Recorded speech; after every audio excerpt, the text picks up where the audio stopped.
Sir, ಒಂದು ಇಲ್ಲಿ ಹೇಳಬೇಕಂದ್ರೆ ಸರ್ಕಾರಿ ಶಾಲೆಗಳದ್ದು ಪರಿಸ್ಥಿತಿ ಹಿಂಗಾಗೋದಕ್ಕೆ ಕಾರಣನೇ ಸರ್ಕಾರಗಳು ಫಂಡ್ಸ್ ಸರಿಯಾಗಿ ಕೊಡಲ್ಲ.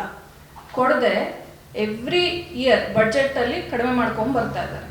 ಇದಕ್ಕೆ ಹಿಂದೆ ನಾವು ಸಿಗ್ನೇಚರ್ ಕ್ಯಾಂಪೇನ್ ಮಾಡಿದ್ವಿ, ನೆನಪಿದೆ ಅಲ್ಲ ಸರ್? 6,000ಕ್ಕಿಂತ ಹೆಚ್ಚು ಶಾಲೆಗಳನ್ನ ಮುಚ್ತೀವಿ ಅಂತ ಹೊರಟಾಗ, ಮರ್ಜ್ ಮಾಡ್ತೀವಿ ಅಂತ ಹೊರಟಾಗ 50 ಲಕ್ಷ ಸಹಿಗಳು ನಮ್ಮ ವಾಲಂಟಿಯರ್ಸ್, 50,000 ವಾಲಂಟಿಯರ್ಸ್ ಇನ್ವಾಲ್ವ್ ಆಗಿ ಮಾಡಿದ್ರು.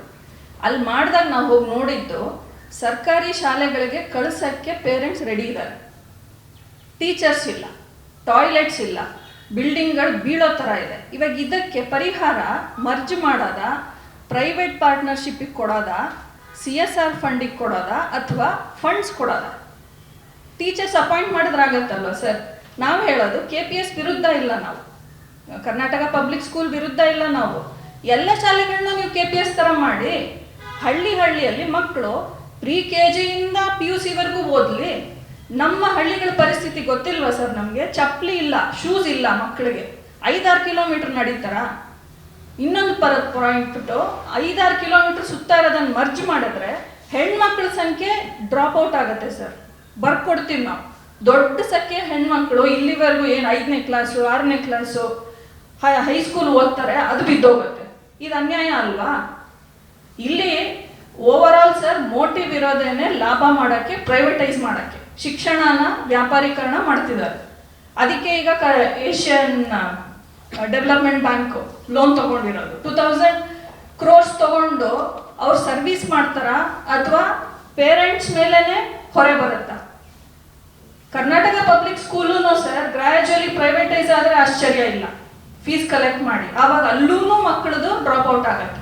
44,000 ಶಾಲೆಗಳು ಮುಚ್ಚುತ್ತೆ ಸರ್. ಮುಚ್ಚಿದ್ರೆ ತೆಗಿಯೋಕ್ಕಾಗಲ್ಲ. ಒಂದ್ಸಲ ಮುಚ್ಚಿದ್ರೆ ಗೌರ್ಮೆಂಟ್ ಲ್ಯಾಂಡ್ನ ಕಬಳಿಸ್ಕೊಳಕ್ ಕಾಯ್ತಾ ಇರ್ತಾರೆ. ಇದು ನಮ್ಮ ಪಾಯಿಂಟು. ನಮ್ಗೆ ಅದಕ್ಕೆ ನಮ್ಮ ಪಾಯಿಂಟ್ ಇರೋದು, ಒಂದೇ ಒಂದು ಮಗು ಬಂದ್ರು ಶಾಲೆಗೆ, ಇದು ಡೆಮೋಕ್ರೆಟಿಕ್ ಕಂಟ್ರಿ, ಇವರು ಎಲ್ಲ ಫೆಸಿಲಿಟೀಸ್ ಕೊಡಬೇಕು. 7,000 ಸ್ಕೂಲ್ಸಲ್ಲಿ ಒಂದೇ ಟೀಚರ್ಸ್ ಇದ್ದಾರೆ. ಯಾಕಿದ್ದಾರೆ? ಅಪಾಯಿಂಟ್ ಮಾಡ್ಬೋದಲ್ಲ ಸರ್ ಸರ್ಕಾರ? ನಿಜವಾಗ್ಲೂ ಪೊಲಿಟಿಕಲ್ ವಿಲ್ ಏನಿದೆ ಅನ್ನೋದು ನೋಡ್ಬೇಕು.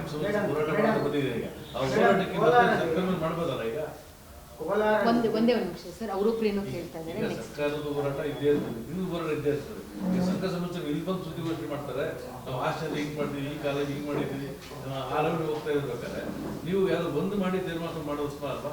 Correct sir. ಅಲ್ಲಿ ನಾವು ಹೇಳೋದು ಸರ್ಕಾರ ಬಜೆಟ್ ಅಲಾಟ್ ಮಾಡಿ, ಸ್ಟೇಟ್ ಬಜೆಟ್ ಅಲ್ಲಿ ಅವ್ರು ಅಲಾಟ್ ಮಾಡಲಿ, ಎಷ್ಟು ಪರ್ಸೆಂಟೇಜ್ ಬೇಕೋ ಅಷ್ಟು. pre-KG ಇಂದ PhD ವರೆಗೂ ಫ್ರೀ ಎಜುಕೇಶನ್, ಕ್ವಾಲಿಟಿ ಎಜುಕೇಶನ್ ಕೊಡ್ಲಿ, ಡೆಮೋಕ್ರೆಟಿಕ್ ಎಜುಕೇಶನ್. ಯಾರೇ ಸಂಘ ಸಂಸ್ಥೆ ಬಂದ್ರೆ ಸರ್, ಪ್ರೈವೇಟ್ನವರು ಲಾಭ ಮಾಡ್ಬೇಕಂತ ಬರ್ತಾರೆ ಹೊರತು ಸರ್ವಿಸ್ ಅಂತ ಬರಲ್ಲ. ಬಂದ್ರೂ ಗ್ರಾಜುಯಲಿ ಪ್ರೈವೇಟೈಸ್ ಆಗುತ್ತೆ. ಇದು ನಮಗೆ ಗೊತ್ತು ಸರ್. ಮೇಡಮ್, ಕೋಲಾರಲ್ಲಿ ಒಂದು ಶಾಲೆಯಲ್ಲಿ ಒಂದೇ ಮಗು ಇತ್ತು, ಒಂದು ಆ ಶಾಲೆಗೆ ಏನು ಮಾಡುತ್ತೆ ಅಂತ, ಈ ಒಗ್ಗೂರು ಶಾಲೆಗೆ ತುಂಬ ಚೆನ್ನಾಗಿದೆ ಅಂತ ಮಾಜಿ ಶಿಕ್ಷಣ ಸಚಿವರೇ ಹೇಳಿದ್ದಾರೆ. ಖಾಸಗಿ ಸಹಭಾಗಿತ್ವದಲ್ಲಿ ಮಾಡಿದ್ರೆ ಏನು ಪ್ರಾಬ್ಲಮ್ ಆಗುತ್ತೆ? ಅವ್ರು ಡೊನೇಷನ್ ಕೊಡ್ತಾರೆ, ಬಿಲ್ಡಿಂಗ್ ಚೆನ್ನಾಗಾಗುತ್ತೆ, ಸಮಸ್ಯೆ ಏನಾಗುತ್ತೆ? ಖಾಸಗಿಯವ್ರು ಬರ್ತಿದ್ದಂಗೆ ಏನಾಗುತ್ತೆ ಸರ್? ಬರ್ತಾರೆ. ಒಂದಿಷ್ಟು ಎಕ್ಸಾಂಪಲ್ ಕೊಡ್ತೀನಿ ಸರ್. ಕಲಬುರ್ಗಿಯಲ್ಲಿ ಗೌರ್ಮೆಂಟ್ ಶಾಲೆ, ಪ್ರೈವೇಟ್ ಶಾಲೆ ಎರಡೂ ಇತ್ತು. ಪ್ರೈವೇಟ್ ಶಾಲೆಗೆ ಫಸ್ಟ್ ಇಯರ್ ಫ್ರೀಯಾಗಿ ಸೇರಿಸ್ಕೊಂಡ್ರು. ಗೌರ್ಮೆಂಟ್ ಶಾಲೆ ಕಳಿಸ್ಲಿಲ್ಲ ಪೇರೆಂಟ್ಸ್, ಫ್ರೀಯಾಗಿ ಪ್ರೈವೇಟ್ ಶಾಲೆ ಒಳ್ಳೆ ಫೆಸಿಲಿಟಿ ಇದೆ. ಗ್ರಾಜುಯಲಿ 500 ಮಾಡಿದ್ರು ಫೀಸು. ಹಿಂಗೆ ಮುಂದುವರಿತಾ ಹೆಚ್ಚೆಚ್ಚು ಮಾಡ್ಕೊಂಡು ಹೋದ್ರೆ ಬಡವರಿಗೆ ಆ ಫೀಸ್ ಕಟ್ಟಕ್ಕೂ ಆಗಲ್ಲ, ಈ ಕಡೆ ಗೌರ್ಮೆಂಟ್ ಶಾಲೆನೂ ಇಲ್ಲ. ಇದು ನಮಗೆ ಈ ಒಂದು ವ್ಯವಸ್ಥೆಯಲ್ಲಿರುವಂಥ ಬೇಸಿಕ್ ಲಾ ಅಲ್ವಾ ಸರ್? ಯಾರೇ ಎಲ್ಲೇ ಹೂಡಿದ್ರು ಲಾಭಕ್ಕೆ ಹೂಡ್ತಾರೆ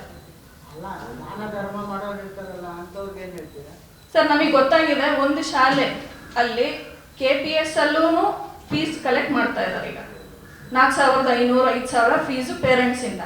ಹಿಂಗಾದ್ರೆ ಫ್ರೀ ಎಜುಕೇಶನ್ ಕೊಡೋರು ಅಲ್ಲೂ ಡ್ರಾಪ್ ಔಟ್ಸ್ ಆಗುತ್ತೆ. KPS ಶಾಲೆಯಲ್ಲೇ ಫೀಸ್ ಕಲೆಕ್ಟ್ ಮಾಡ್ತಿದ್ದಾರೆ. ಇದೇ ಥರನೇ ಪ್ರೈವೇಟ್ ಪಾರ್ಟ್ನರ್ಶಿಪ್ ಕೊಟ್ಟು PPP ಮಾಡೆಲ್ ಇಂದಾನೆ ಮಾಡ್ತಾ ಇದ್ದಾರೆ. ಇದರ ಸ್ಲೋಲಿ ವಾಟ್ ವಿಲ್ ಹ್ಯಾಪನ್? ಇವಾಗ ಹಿಂಗಿದೆ, 10 ವರ್ಷನೇ ಅವ್ರು ಫ್ರೀಯಾಗಿ ಕೊಡ್ಬೋದು.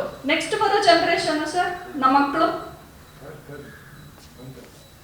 slowly payment